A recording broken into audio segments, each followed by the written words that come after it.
나가는 시간을 갖도록 하겠습니다. 네.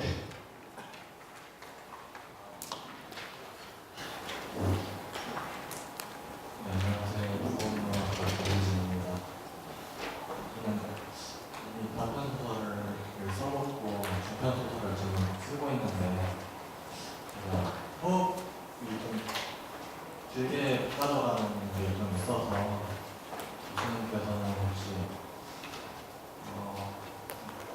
기능 소설을 쓰는데 어떠한 연습을 하셨는지, 개인적으로 어떠한 연습을 하시면서 이야기를 길게 가져가실 수 있게 되셨는지 궁금합니다. 저 같은 경우에는 주로 단편 소설을 썼거든요. 단편 소설을 쓰고 또 단편 소설이 제가 제일 좋아하는 그런 분야입니다.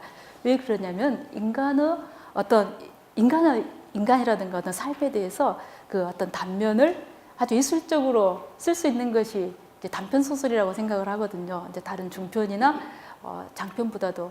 그런데 이제 저도 이제 그 어떤 장편을 한번 써보고 싶은 그런 생각이 또 있습니다. 그런데 제가 그동안에 이제 단편 소설을 써왔기 때문에 만약에 장편 소설을 쓴다면 어떻게 쓸 것인가에 대해서 한번 생각을 해본 적이 있죠. 장편 소설을 쓴다면 저는 그 이야기를 그 어떤 연작 소설 형태로 그렇게 구성을 하려고 합니다. 그래서 단편 소설을 서로 연관성이 있는 이야기를 모아가지고 나중에 그것이 하나의 주제를 구현할 수 있도록 연작 소설을 써보려고 하거든요. 그래서 일단 자기가 호흡이 짧다면 어떤 그 단편 소설, 몇 개의 단편 소설을 합해가지고 하나의 주제를 구현해보는 방법을 생각해 볼 수도 있겠습니다. 네. 또 다른 분 계십니다. 네.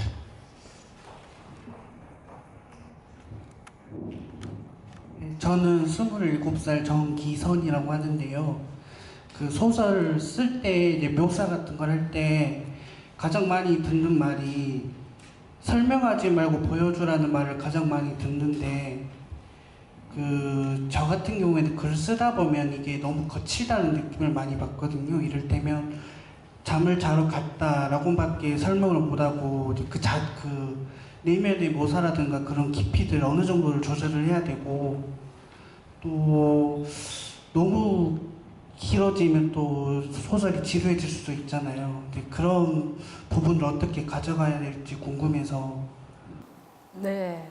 그러니까 서술과 묘사라고 하는 것이 소설에서 이제 중요한 이제 어떤 기법이잖아요. 어떤 것은 딱 짧게 이렇게 서술을 하면서 짧게 설명을 하면서 그치고 어떤 부분은 묘사를 하면서 찬찬히 보여줄 것인가. 그래서 중요한 이제 법칙이 있죠. 중요한 부분, 자기 소설에서 중요한 부분, 어떤 주제와 관련이 있는 부분은 천천히 묘사를 하면서 독자들이 그냥 서술자의 말을 듣는 것이 아니라 독자가 직접 그것을 목격을 할 수 있도록 묘사를 해주고 중요한 부분은 묘사를 하고 별 중요하지 않는 부분은 이렇게 서술로서 넘어가면 되겠습니다. 네. 또 다른 분 계십니까? 네.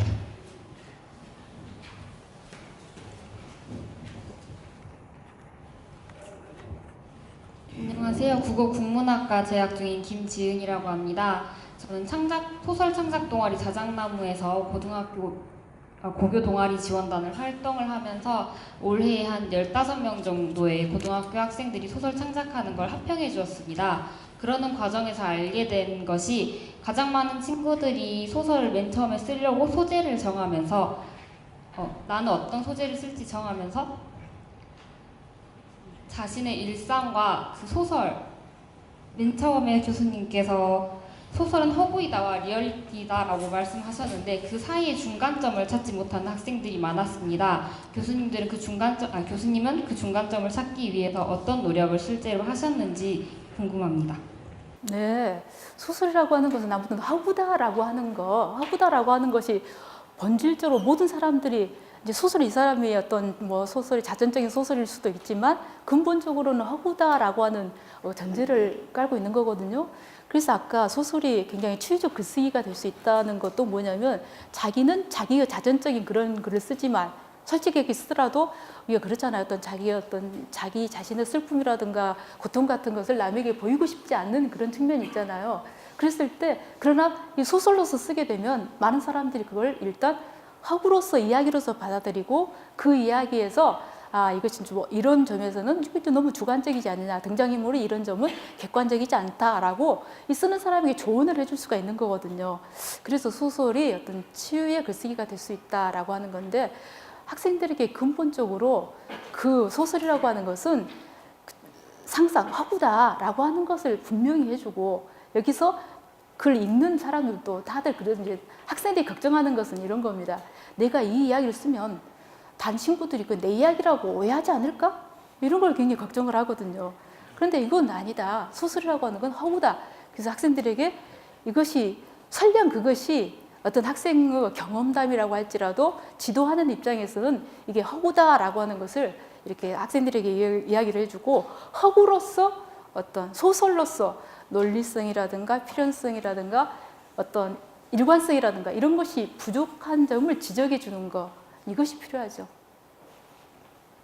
네. 또 우리 네, 제 뒤에 계시는 분.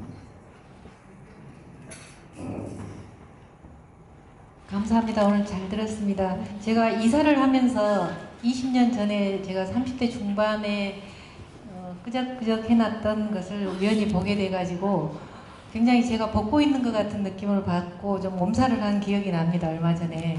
그런데 교수님께서 처음 작품을 썼을 때, 소설을 썼을 때 자기 자신에 대해서 어떤 다독임을 주셨는지 그것이 궁금합니다.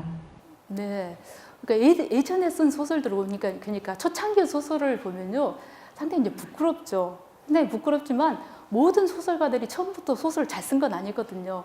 모든 소설가들이 그러니까 많은 사람들이 내가 소설적인 재능이 있는가 없는가, 그럼 다른 사람들은 이렇게 훌륭한 글을 쓰는데 내가 쓰는 소설은 왜 이따인가, 왜 이렇게 유치한가, 이런 거잖아요.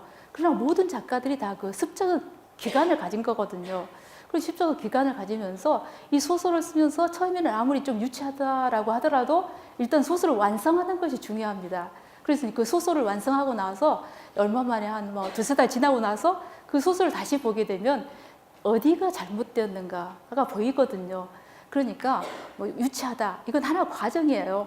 과정이기 때문에 난 이렇게 뭐 유치한 것만을 쓸 수밖에 없다, 이런 건 아니고요. 다른 어떤 시라고 하는 것은 재능이 필요한, 정말 하늘에서부터 주어진 재능이 필요한 거라고 할 수 있지만, 소설이라는 것은 재능도 재능이지만 노력이 필요한 그런 장르거든요. 끊임없이 소설을 쓰고 또 씀으로써 자기 문체를 세련되게 해 나갈 수가 있고, 또 어떤 구성이라든가 이런 것들을 좀 멋지게 해낼 수가 있는 겁니다. 모든 작가들은 습작 과정이 있었다라고 이렇게 말씀드릴 수 있겠습니다. 네. 지금 앞 학생이 먼저 손을 들었군요. 네. 그리고 그 다음 여기게요. 네, 강연 잘 들었습니다. 저는 국문과 재학 중인 학생이고요. 저 소설의 소재 찾기에서 가장 좋은 것은 풀어내고 싶은 자신의 절실한 이야기를 내면에서 뽑아내는 것이라고 하셨는데, 저도 그렇게 생각을 하고 글을 쓰는데요. 그때 제가 항상 봉착하는 문제가, 이런 글을 쓸 때 창작이 아닌 단순한 자기 반영이나 일기에 불과한 글을 쓰게 되는 경우가 많더라고요. 제가 예전에 소설가 초청 강연이나 이런 걸 들었을 때, 좋은 소설이란 자기의 그냥 표출이나 표현이 아니라, 감정의 표출이나 표현이 아니라 독자를 위한 글이라고 그런 이야기를 들었었는데, 어떻게 하면은 자기 반복이나 그런 제한적인 주제에서 벗어나서 독자를 위한 소설을 쓸 수 있는지 조언을 듣고 싶습니다. 네, 그것은 혼자서 그냥 소설을 쓰는 것보다는요, 이제 그냥 뭐 같이 글쓰기 동료가 있으면 좋죠. 같이 글쓰기 동료가 있으면서, 그러니까 이제 그 글쓰는 동료는 이것을 그 개인의 체험이라고 받아들이는 것이 아니라 하나의 소설이라고 받아들이는 거잖아요. 그렇기 때문에 소설로서 부족한 점, 어떤 객관적인 점, 그러니까 자기 소설이 자기 어떤 주관적인 그런 뭐 아까 말한 것처럼 뭐 일기라든가 자기 한탄이라든가 탄식이라든가 이런 것에서 벗어나려면은 소설이 또 객관적이 돼야 되는 거잖아요. 그랬을 때 이 객관적이라고 하는 것을 읽어줄 수 있는 이런 점이 넌 좀 이 부분에서 이 인물은 이런 점이 좀 객관성이 부족하지 않냐.